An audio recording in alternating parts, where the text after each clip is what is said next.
Welcome to Things I Can't Say, the podcast for the things parents whisper, not post.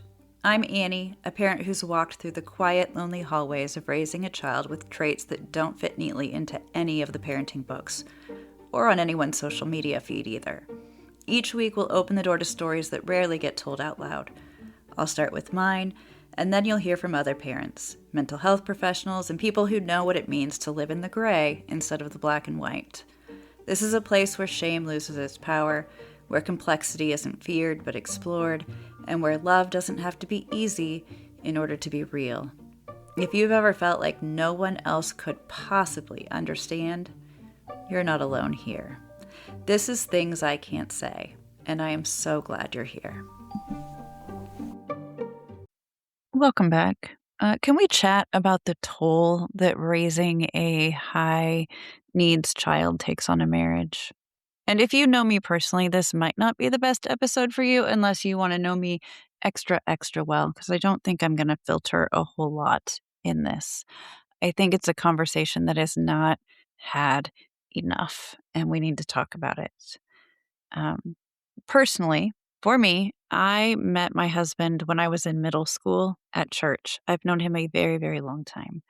We started dating when I was 16. We got engaged when I was 17 and married when I was 18 and he was 21. This is year 32 since we've been married. So we have a long history together. We are two people who are messy because we're humans. So I am an oldest daughter. He is a youngest by a whole lot son. I would say we're both a little bit on the stubborn end and both people pleasers. We like to keep everybody happy and everybody good all the time. I'm not going to pretend marriage was perfect before we adopted child number 3. I think there is always this level of learning that has been happening in our marriage. So it's not like we went from this perfectly amazing, wonderful marriage where we had everything figured out to all of a sudden it crashed and burned. We were many years into marriage and we were still trying to figure each other out at that point.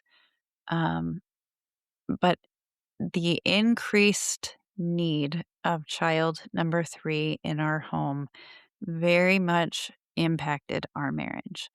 And I think when I talk about it or I see other people on social media talk about the impact on their marriage, there's always these ideas thrown out. Find respite, go on vacation together. You need to date each other more. You need to put the time into. There's always ideas. The problem with those ideas is when you are drowning, actively drowning, both of you, those things are not simple. You don't just go on a date when you have no one to supervise your children. You don't focus on each other when your home is completely unsafe.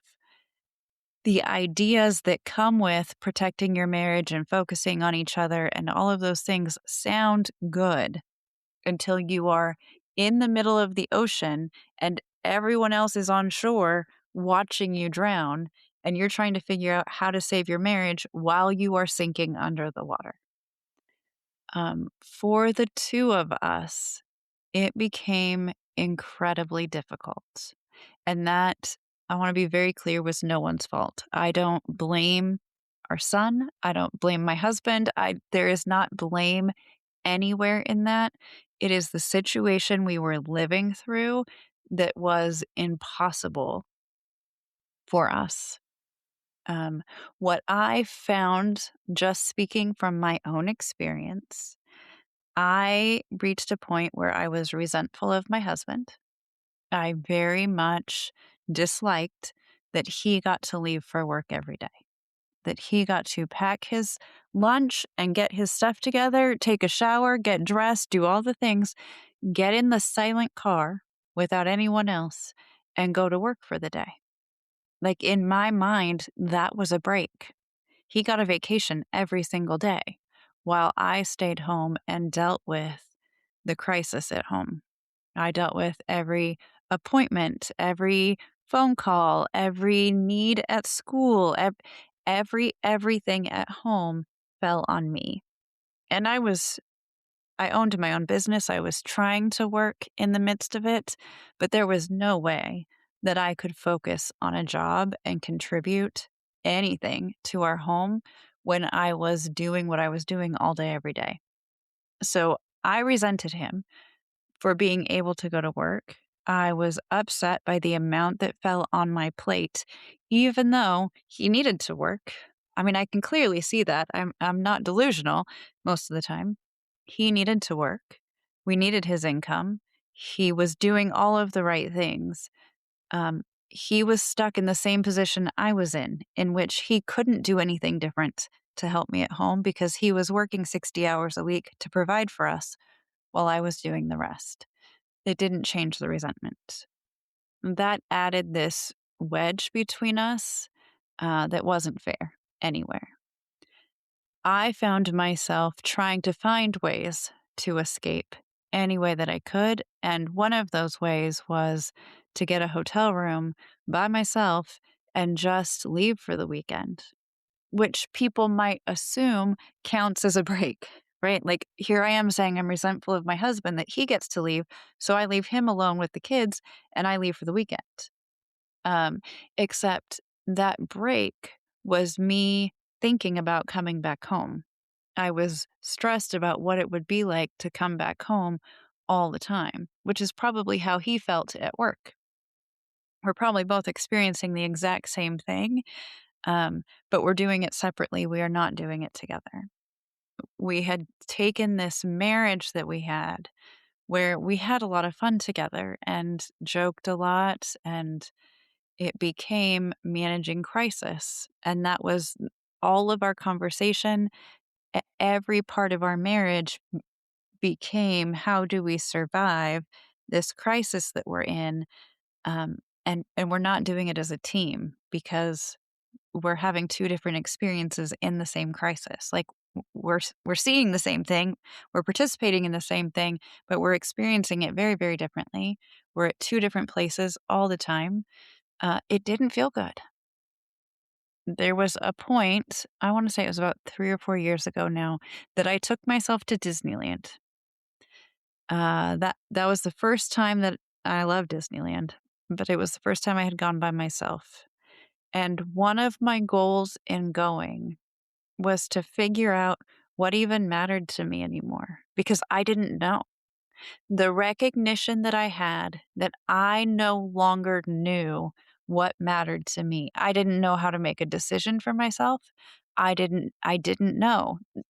I'm going away for weekends at hotels by myself, so I am taking time for myself in some ways, but I still was not able to do anything that felt right to me.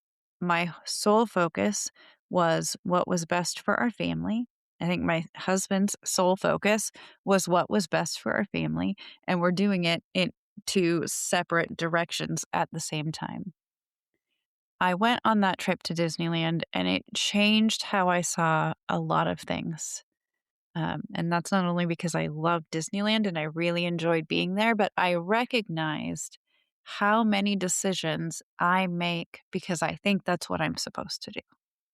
I do things because that's what is expected of me. I remember standing in the middle of Disneyland thinking I should go on, I don't remember what the ride was, but there was a ride that I thought I need to go get in line for that ride because anybody who's going to Disneyland would go on that ride. Like, how could you leave? It's a short line. How could you leave without going on that line, on that ride? Like, that's what I'm supposed to do. And then there was this realization in my head I don't want to. I don't actually want to go on that ride. And I could simply say, no, thank you, because I'm here by myself. I don't have to go on the ride. I can leave the park anytime I want to. And that was like this epiphany for me of I don't always have to do what everybody else thinks is best all the time. And I went back to my hotel room with the plan of going back to the park in the evening. And the evening hit, and I thought, I don't want to. I don't want to put my shoes on, and I don't want to walk back to the park. And the thought crossed my mind, well, you wasted a day. You're wasting money by not going back to the park. You should go back to the park. The realization how much I should on myself, the things that I should do, even though I don't really want to. And I came home from that trip feeling very different about my life and my marriage and every decision I make and my relationships, because why am I doing things because I feel like I should? I want to do things because I want to do them. I want to do things because I'm passionate about them. I want to do things because that's my desire. I don't want to do them because I'm shoulding on me. And that switch, it wasn't too long after that my husband went on a trip with his brothers. And I realized while he was gone that I actually missed him. And I couldn't tell you the last time I felt like I missed another person. I wanted to be alone so bad all the time just to get a break that I hadn't had the opportunity to miss anybody. And I think part of it was this feeling like I should feel all of these things. I should react all of these ways. I should do whatever in the relationships I should. And that moment of, wait, I miss him because I miss him, not because I should miss him, not just because he's my husband, not there was no should. I just deeply, desperately missed him. That feeling for me was such a shift. And I don't even know if I can explain it in a way that makes sense to anyone, except I didn't think I would reach a place of, I miss him and I'm choosing the emotions that I have. I'm choosing the love that I have. I'm choosing the reactions that I have. Uh, they're not expected of me. They don't have to be expected of me. I don't have to do what's expected of me. I can simply love my husband. I had been spending so much time trying not to drown, trying to stay above water, that I had completely lost my own ability to feel. Now, that does not mean that things became magically okay at that point. We still were significantly struggling at that point, to a place where I really thought we were going to get divorced. I thought that our marriage was over. We had had conversations about getting divorced. I went with him to one of his therapy appointments. I mean, this was kind of like last straw for me trying to figure this out. And I sat down with him on a couch, and his therapist looked over and said, "Do you know what I see? The two of you are sitting right next to each other on the couch, and you are touching. That tells me this is not over. That tells me that you still love each other. There's still something there." And again, that recognition for me of I can choose this because I want to, not because I have to, not because I'm expected to stay married, not because of what anyone else says, but because I want to. I want to say that things improved at that point. The reality is things did not get better until our son was out of our home. And I feel like when I say that, it sounds like a couple of different things. It sounds like, one, I'm blaming our son for our marriage issues, and I am not. I don't believe they are his fault at all. And two, I feel like what I'm saying is that if you are living a similar life, there isn't hope while your child is home. And I think maybe that is what I'm saying, but not in an unkind, negative way. I want to validate that this idea that you can work on your marriage while you are drowning is not realistic. It is okay to focus on you, figure out how to keep yourself from going underwater, find ways to stay alive yourself, find ways to feed yourself, and then figure out the rest. Because this idea that you can magically fix things and date your spouse and go on vacations together and do all the things that you need to do to fix your marriage is not really possible when you have a child in your home who demands every ounce of your energy and attention. It doesn't work. No matter what people want to tell you, it doesn't work. And it's okay that it doesn't work. I'm very, very thankful that we hung in there. I am thankful for the moments, those little glimmers of we're sitting on a couch in the therapist's office and we're touching.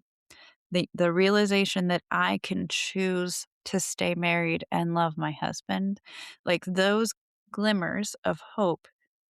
I'm thankful that was enough to keep us together and keep us going so that we did not give up, because what we have now is amazing. I am so abundantly thankful for the marriage that we have now, how close I feel to my husband, how much I love him. I cannot fathom life without him. I couldn't picture feeling that way 3 years ago because I couldn't picture staying alive long enough to feel that way. I was so focused on survival that I could not focus on our marriage. And I think that's okay.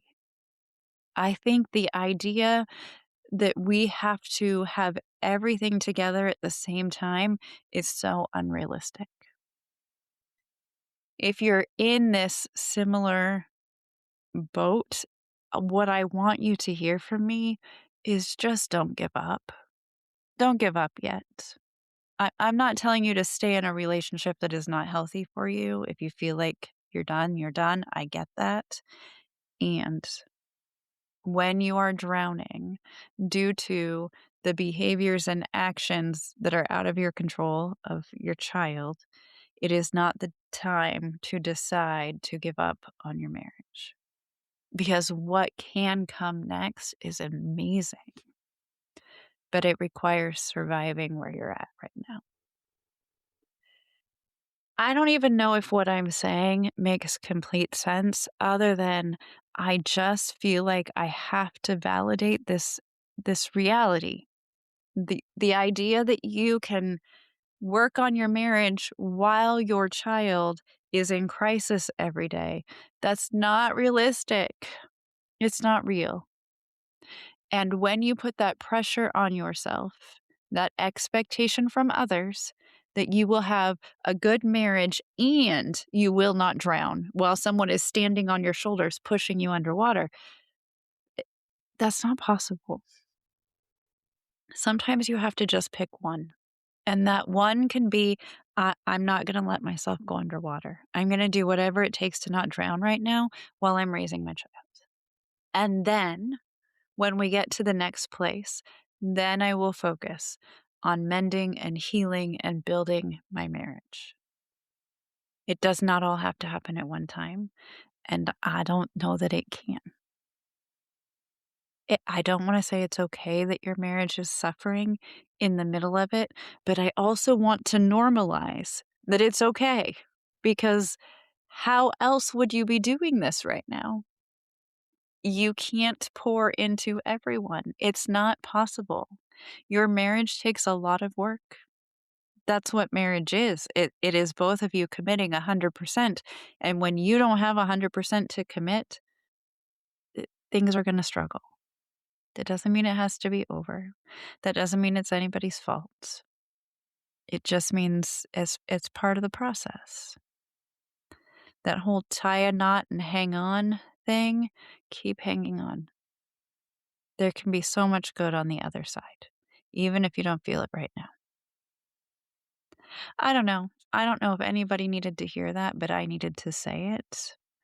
I'm not putting fairy dust all over my marriage and acting like it's the most perfect marriage ever because it's not. We're still two humans who struggle on a daily basis, but it's worth it. I have discovered that it's worth it, and I get to choose that. Not because it's the expectation of me, but because I want to. I really, really want to. That's all. I'll be back soon to talk more about what's happening, um, just a few of the developments. But today, I just needed whoever needed to hear it. I needed you to know that it is okay to struggle right now, that doesn't mean it's over. Hold on. It is worth holding on.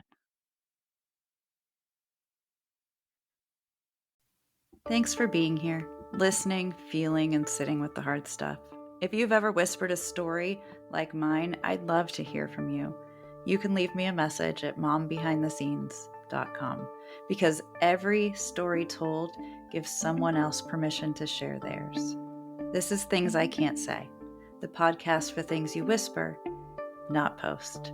Until next time, take care of yourself.